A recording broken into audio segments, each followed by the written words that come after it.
அஸ்ஸலாமு அலைக்கும். நாங்க ஃபேமிலியோட ரெஸ்டாரண்ட் போயிருந்தோங்க. அங்க சிக்கன் மலாய் கோஃப்தா ஆர்டர் பண்ணி சாப்பிட்டோம். அதே டேஸ்ட்ட வந்து ஏன் நம்ம வீட்ல ஒரு நாள் செஞ்சு பார்க்கக்கூடாதுன்னு நெனச்சு பார்த்தேன். அத எப்படி செய்யலான்றத பார்க்கலாம் வாங்க. அதுக்கு நான் ஒரு 1/2 கேஜ் போன்லெஸ் சிக்கன் எடுத்து இத மாரி போட்டுட்டு 2 வெங்காயம் போட்டுக்காங்க. பச்சை மிளகாய் ஒரு 2 போட்டு, கொத்தமல்லி போட்டு, சீரகத்தூள் 1/2 ஸ்பூன், தனியாத்தூள் 1/2 ஸ்பூன், மிளகுத்தூள் 1/2 ஸ்பூன், பிஞ்ச்சு மஞ்சத்தூள் போட்டுக்காங்க. ஒரு 1/2 ஸ்பூன் நெய் போட்டு, 2 ஸ்பூன் இஞ்சி பூண்டு விழுது போட்டு, இது கூட பிரெட் க்ரம்ப்ஸ் என்ட்ட ஒரு பிரெட்ல ஸ்லைஸ் இல்ல. அதனால பிரெட் க்ரம்ப்ஸ் போட்டு இந்த மாரி அரைச்சு வச்சுக்கங்க. நல்லா அரைச்சு வச்சுட்டு, கையில நல்ல ஒரு எண்ணெய் தடவிட்டு, இது மாரி நான் எவ்வளோ சைஸ்க்கு போடுறேனோ, அதே மாரி பால் போடுங்க. ஏன்னா சின்ன சின்ன பாலா போட்டிங்கன்னா கரைஞ்சிடும். அப்புறம் யாருக்கும் கிடைக்காம போயிடும். அதுக்கப்புறம் இந்த சைஸ்லயே பால் போடுங்க. அதுக்கு போட்டதுக்கப்புறம் கடாயில எண்ணெய ஊத்திட்டு, இத மாரி டீப் ஃப்ரை பண்ணிக்கங்க. நல்லா ரொம்பவும் பொரிச்செடுக்க தேவையில்ல. லைட்டா அது பொரிச்சாலே போதும். இத ஒரு பிளேட்ல எடுத்து வச்சுக்கங்க.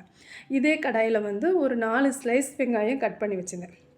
அதையும் நல்லா ரொம்ப வதக்கணும்னு அவசியம் இல்ல. பிங்க் கலர்ல வரும்போது அத எடுத்து, அத ஒரு மிக்ஸி ஜார்ல போட்டுருங்க. ஆறுன உடனே இது கூட என்னெல்லாம் போட்டேன்னா, காரத்துக்கு ஏத்த மாரி ஒரு 5 பச்சை மிளகா. 5 பச்சை மிளகா போட்டு, அதுக்கப்புறம் பாதாம் வந்து ஒரு 10 கிட்ட ஊற வச்சிருந்தேன். அதையும் போட்டு, ஒரு 1/2 கப் தயிர் போட்டு, இத நல்லா அரைச்சிடுங்க. அரைச்சிட்டு அதே கடாயில ஊத்திட்டு, அதுக்கப்புறம் 1/2 ஸ்பூன் சீரகத்தூள், 1/2 ஸ்பூன் தனியாத்தூள் தான். சால்ட்டு வந்து ஒரு தேவைக்கு போட்டு, 2 ஸ்பூன் இஞ்சி பூண்டு போட்டுக்கோங்க. 1/2 ஸ்பூன் நெய் போட்டு, இதுவும் நல்லா அப்படியே வதக்கிட்டு, அந்த ஜார கழுவி அந்த தண்ணி ஊத்திடுங்க. ஊத்துனா ஒரு கிரேவி வந்துடும். சில்லி ஃப்ளேக்ஸ் வந்து ஒரு 1/2 ஸ்பூன் போட்டுக்கோங்க. அப்புறம் உப்பு போட்டு, இத நல்லா கொதிக்க விடுங்க. கொதிக்க விட்டதுக்கப்புறம் நல்லா இதான 2 ஸ்பூன் வந்து ஃப்ரெஷ் க்ரீம் போட்டேன். அது வந்து வத்துனதுக்கப்புறம் போடுங்க. உப்பு தேவைக்கு பார்த்துட்டு, கஸ்தூரி மேத்தி இது மாரி போட்டுருங்க. போட்டுட்டு நல்லா கொதி வந்தோன தான், இந்த வந்து சிக்கன் குப்தா நம்ம பொரிச்சு வச்சுருக்கோம் பார்த்தீங்களா? அத போடணும். அத போட்டுட்டு, அந்த கிரேவியும் அந்த குப்தாவும் ஒண்ணா அப்படியே மேட்ச் ஆகணுங்க.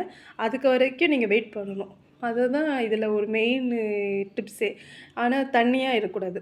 இதே இதிலே பண்ணுங்க. அப்புறம் கொத்தமல்லி தூவி எடுத்துட்டு, இதுக்கப்புறம் நீங்க வந்து ஒரு பிளேட்ல எடுத்துட்டு, நீங்க நைட் டின்னராவும் சாப்பிடலாம், டிஃபனாவும் சாப்பிடலாம். இதுக்கு அருமையா ஆப்பம், சப்பாத்தி, நான் செம்ம டேஸ்ட்டுங்க. வேற லெவல். அதே டேஸ்ட்ல இருந்துச்சு. நீங்க கண்டிப்பா இத வீட்ல செஞ்சு பாருங்க.